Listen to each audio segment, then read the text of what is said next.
The others will be sent to their homelands. You know, there was a time when our national security was based on a standing army here within our own borders and shore batteries of artillery along our coasts and, of course, a navy to keep the sea lanes open for the shipping of things necessary to our well-being. The world has changed. Today, our national security can be threatened in faraway places. It's up to all of us to be aware of the strategic importance of such places and to be able to identify them. Sam Rayburn once said that freedom is not something a nation can work for once and win forever. He said it's like an insurance policy. Its premiums must be kept up to date.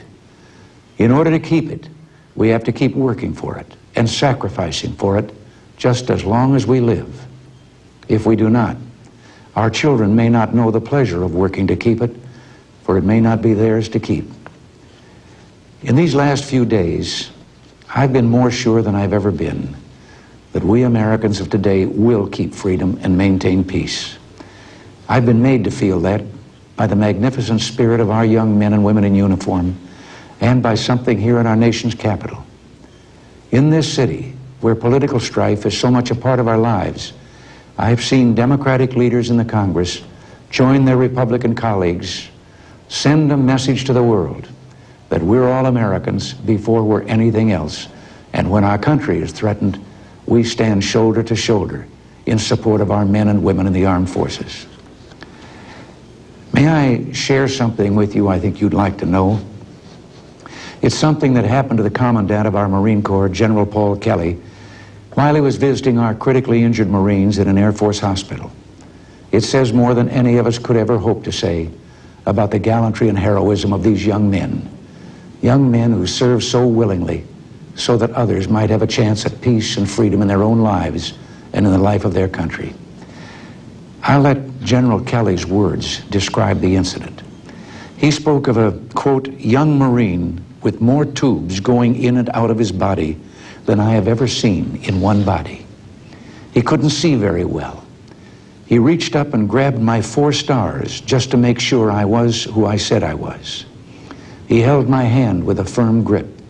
He was making signals, and we realized he wanted to tell me something. We put a pad of paper in his hand, and he wrote, Semper Fi. Well, if you've been a Marine, or if, like myself, you're an admirer of the Marines, you know those words are a battle cry, a greeting, and a legend in the Marine Corps. They're Marine shorthand for the motto of the Corps, Semper Fidelis, always faithful.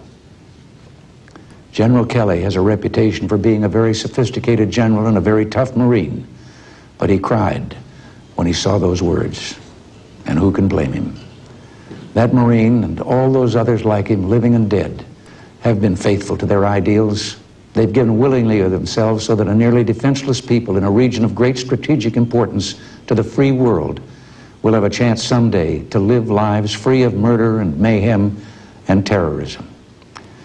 I think that young Marine and all of his comrades have given every one of us something to live up to. They were not afraid to stand up for their country, or, no matter how difficult and slow the journey might be, to give to others that last best hope of a better future. We cannot and will not dishonor them now and the sacrifices they've made by failing to remain as faithful to the cause of freedom and the pursuit of peace as they have been.